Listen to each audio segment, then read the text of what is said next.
And this is Good News with Dick Baumbach. Hey, Dick, how you doing today? I am doing good. And by the way, after we talked last week, I didn't bring you lunch, but this lady, maybe she'll help us out. I am so excited about this lead-in story because this one it's just really amazing that this young man, what he did was just amazing. And I'm not going to keep anybody in any more suspense. Let's just go right into it. Okay, this happened in Albuquerque, New Mexico. And Josette Duran, she assumed that her son wanted more to eat because he asked if he could take 2 lunches to school. He's in elementary school.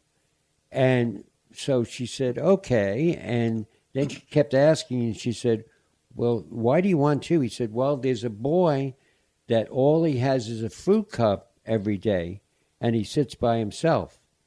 Well, she couldn't believe it, so she packed 2 lunches, and he went and he would give the boy, and they ended up sitting next to each other. And his mom was eventually called to the principal's office at the request of the other boy's mother to thank her and to pay for the lunches because now that mom was back and had a job. Oh, wow. And what a story. But what's really great is the school volleyball team that the mom, Duran, coaches. They donated $400 to the cafeteria for food for kids who can't afford food.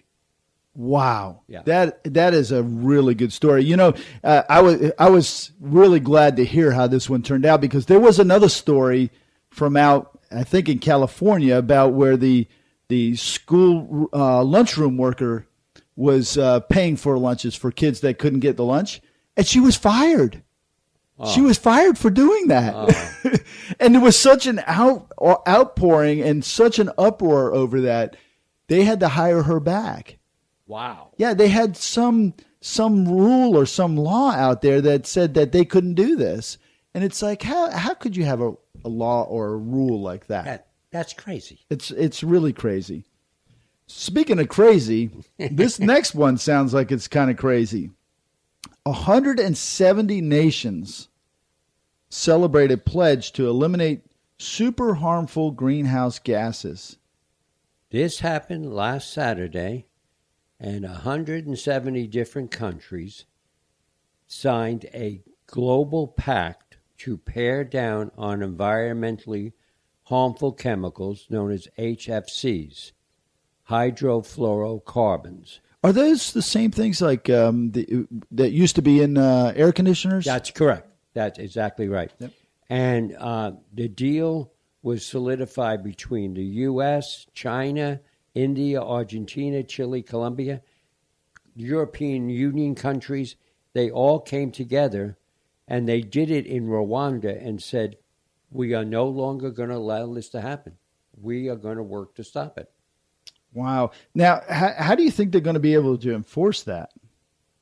I don't want to get into politics. No, we won't talk about politics, but that always seems like, you know, these are great things that we do, but it boils down to how do you enforce these things?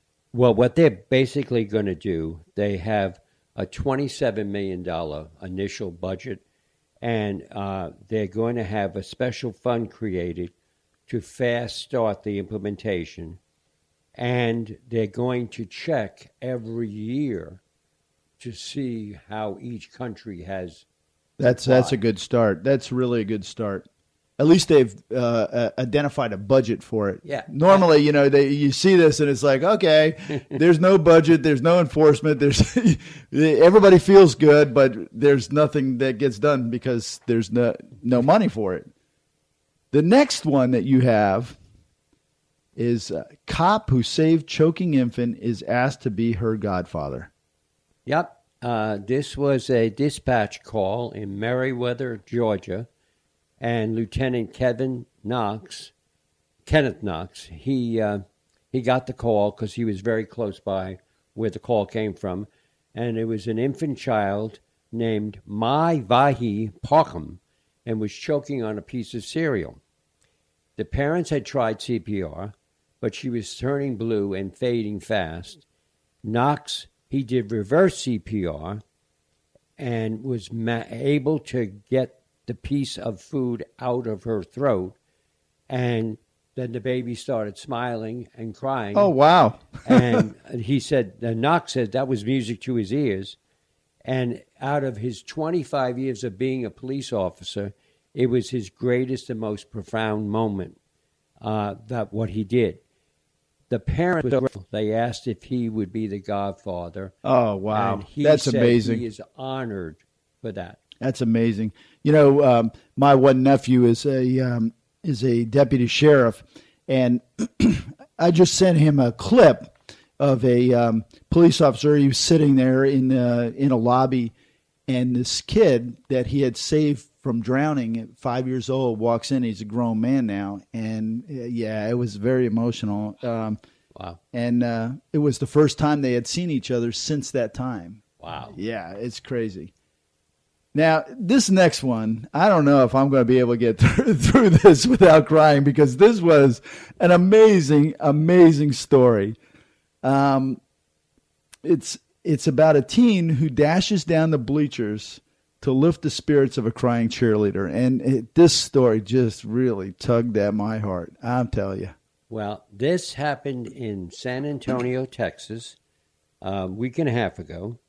And Addie Rodriguez, she's on the cheerleading squad, and it was during a routine that she's by the way 9 years old, and she started crying, and during a special portion of the routine, because what was happening is the fathers of all the cheerleaders were coming out to lift their daughters, but her father was at a military base in California for training. Yeah, he had just been deployed out there. Right. And this ROTC senior high schooler, Matthew Garcia, he ran down from the bleachers, lifted her in the air, and Addie, she was in shock at first, but then she just knelt down and say, "I'm going to pick you up.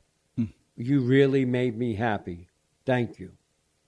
Yeah, that was an amazing story. I tell you, I can't talk too much about it because it chokes me up pretty good.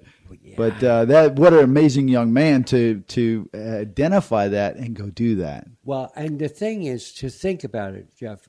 All of these stories we've said over the months, how these are just ordinary people who think they're doing something ordinary. It's all good news. Yeah, all good news. What do you have for us next week? Well, we have somebody who shattered the glass ceiling at 36,000 feet. That's all I'll say. Let's leave it right there. That sounds like a very intriguing story. So everybody's going to have to tune in next week to hear what happened at 36,000 feet. This has been Good News with Dick Baumbach.